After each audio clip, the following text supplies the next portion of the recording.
Well, we're in a summer series on the fruit of the Spirit found in Galatians 5:22. You should know these fruit by heart, and as I read this brief passage, 5:22 through 23, you might say them with me. We come today to the fruit of generosity. By contrast, the fruit of the Spirit is love, joy, peace, patience, kindness, generosity, faithfulness, gentleness, and self-control. There is no law against such things. The word of the Lord. Well, I've been interim pastor here since April 1st, and that's about 4 months now, which seems to be flying by, and I've enjoyed it. I started out, I'm not going anywhere, but I've enjoyed it.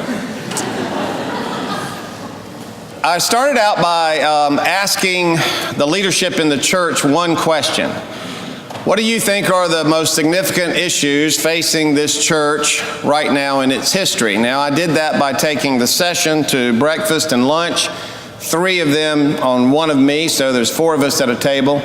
And I took notes from all of those small group meetings, and in some cases wrote down quotes. I also asked all of the staff as I interviewed them separately to get to know them. Same question, what do you think are significant issues in the life of this church? I asked the deacons as a whole that question. And then I prepared a report for the session of my listening, what I had heard. But I went out also to Westminster, Canterbury, one of our retirement communities, and I went out to Cedarfield, had lunch in both places. I asked them the same question. I thought of that generation, what do you think is the most important, significant issues facing the life of the church?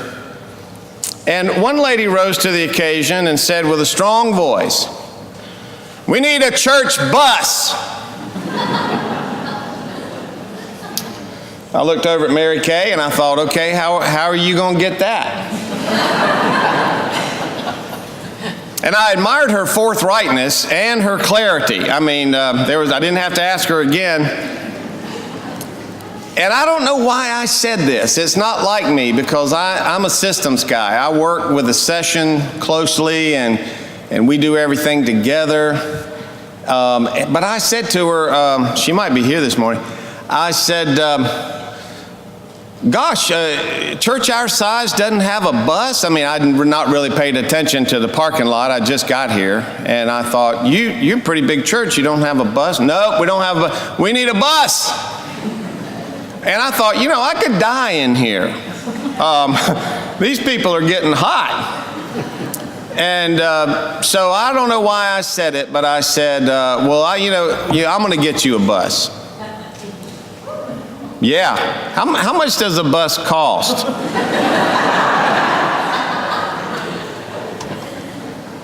I knew I was kidding, but I don't think they knew I was kidding. And Mary Kay on the way out said, this has been several years now. We've been talking about a bus, and you just promised them a bus. And I said, yep. I could just see my paycheck flying out the window. Well, I gave my session report, and I had about 20 quotes without names attached of just things that I thought were interesting that people said. So I threw in the bus quote because I just thought it was unique. That here's some of the things your people think are important. And so I put the bus thing in, and then I said, basically I promised them I'd get them a bus. And the session had a real nervous laugh,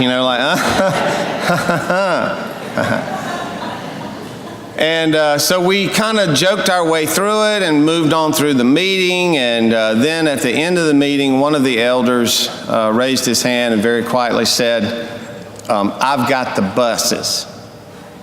I mean, you need more than one. And we were all stunned. I turned and I said, what do you mean I've got the buses? And he very quietly repeated himself and he says, I've got the buses. The session broke out in applause. Somebody moved to adjourn before he changed his mind. I love the way your session works. And I still don't know the details of what it means, I've got the buses. They left me out of all the details, I think, to make me sweat it out. But last Sunday, 2 buses and a van pulled up, chartered. We're going to do that for 10 weeks. You've read the material. We're going to charter them for 2 weeks, 10 days, to see, if people use them before we move into purchase.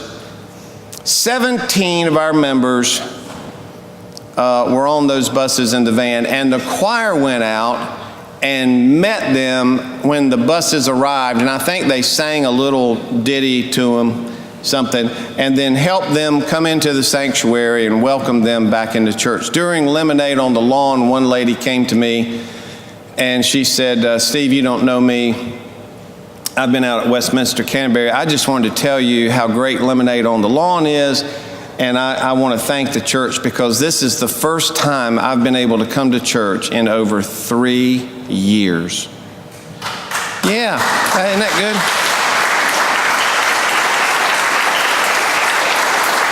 good? On each one of those buses was an ambassador for the church, and we give you opportunity to do that. I think that'd be a cool job, is that you go in the morning and you're the greeter and welcome them and help them on the bus and help them off the bus and just chit-chat and fellowship on the way to church.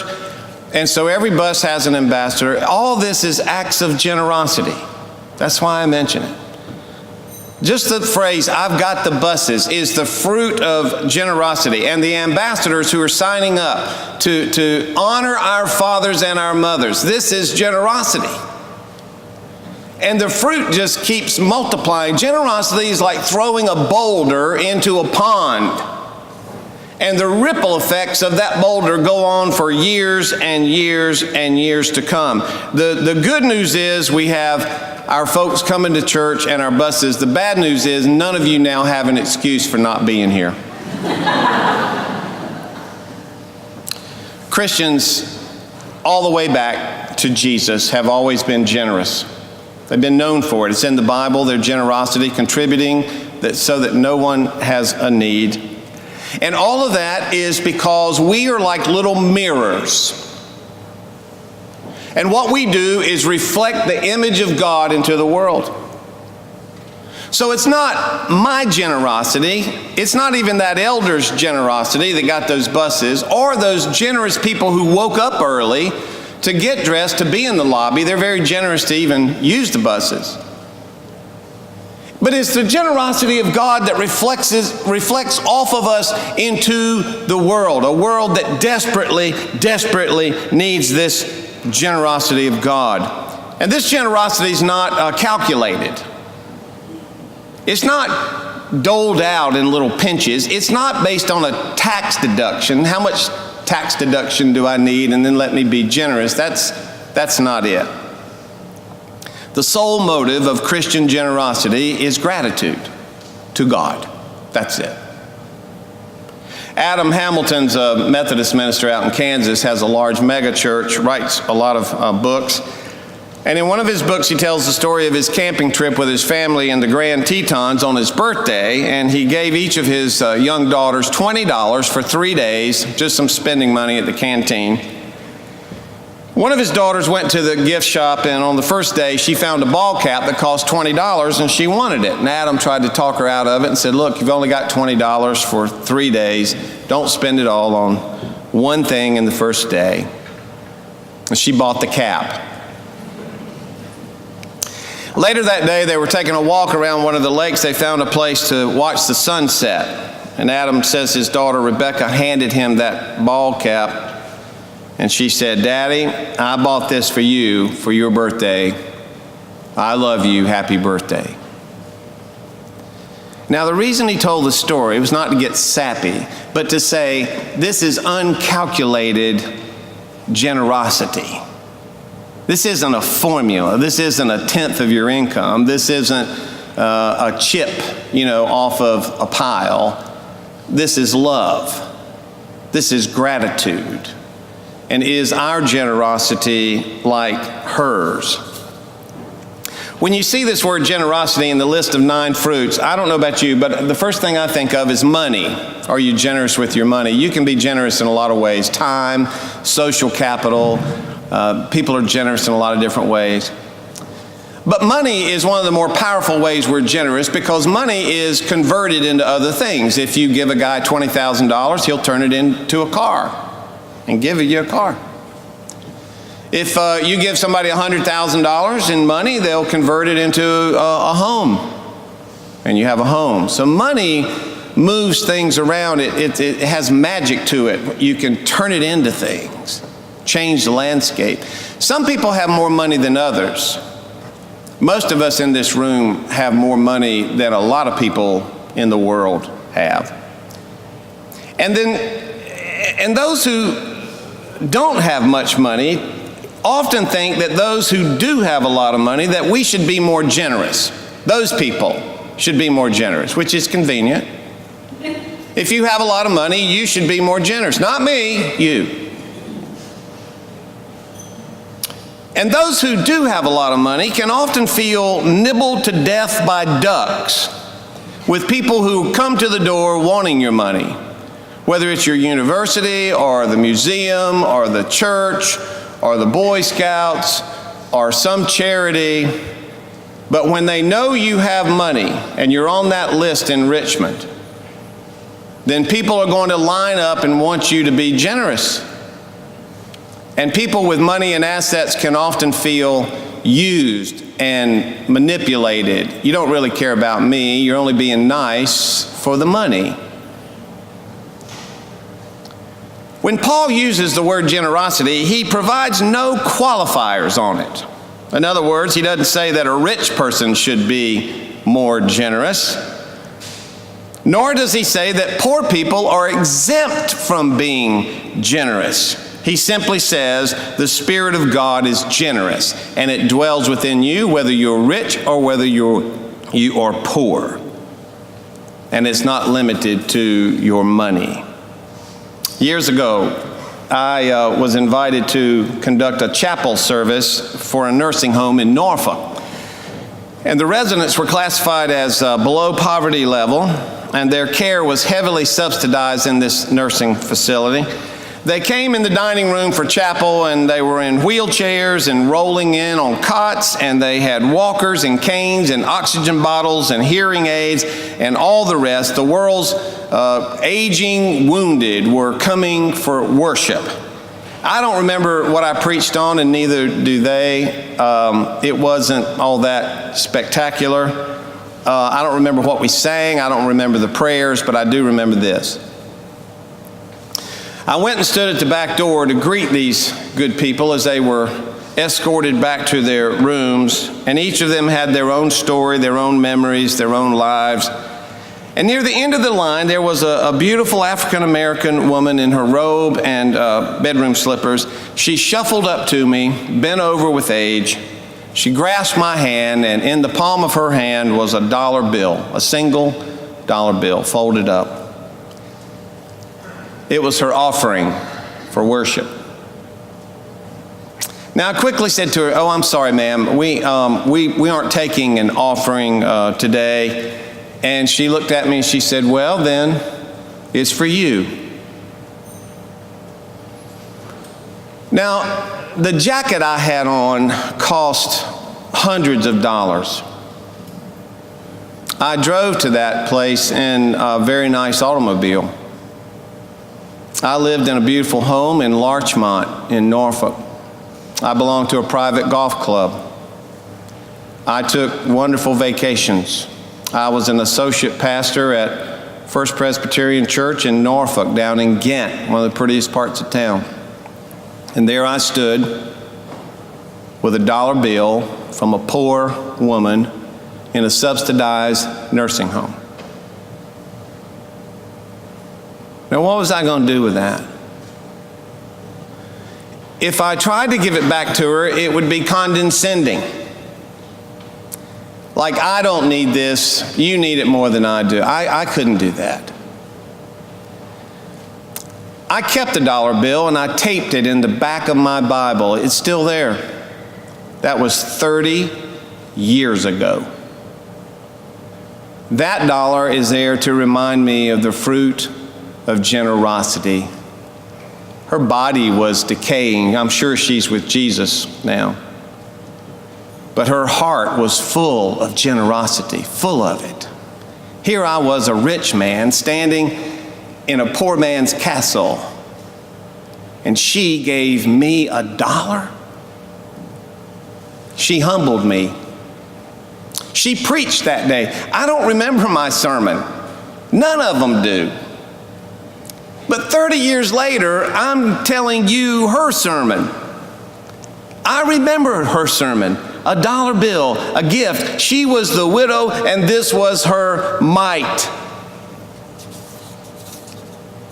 Generosity is like throwing a boulder into a pond, and the ripple effects go on and on and on. Do you realize when you die, nobody's going to talk about your accomplishments much? They won't go through, well, he was a pastor of Myers Park, whoop-de-doo. He was the interim, oh, this is big. He was the interim at First Church, Richmond, Virginia. Where's that? No. What we do at your funeral is tell stories about generosity. Yours. What we do at your funerals talk about the fruit of love and joy and peace and patience and kindness that we saw in you. Nobody cares about your other stuff. 50 years from now, nobody will remember your name. They'll forget you were even here. But 30 years later, I'm telling you a story about a woman, I don't even know her name, about $1 bill. That's the power of this fruit. You don't need an accountant to tell you how generous you can afford to be. You need an accountant to tell you how you can be more generous. How can I do more? Not just for my family, ancestral worship, where I'm just taking care of my children, my grandchildren. How can I bless the world as God has so richly blessed me? How can I make a difference in this city, in my church, in the things that will go on and on and on, the ripple effect of a rock I'll throw in a pond, that there'll be no end to it, that 30 years from now, somebody will be talking about that act of generosity. How do I do that? How can I be like that nameless, beautiful woman in Norfolk, Virginia? John Wesley said, do all the good you can, by all the means you can, in all the ways you can, in all the places you can, at all the times you can, to all the people you can, as long as ever you can.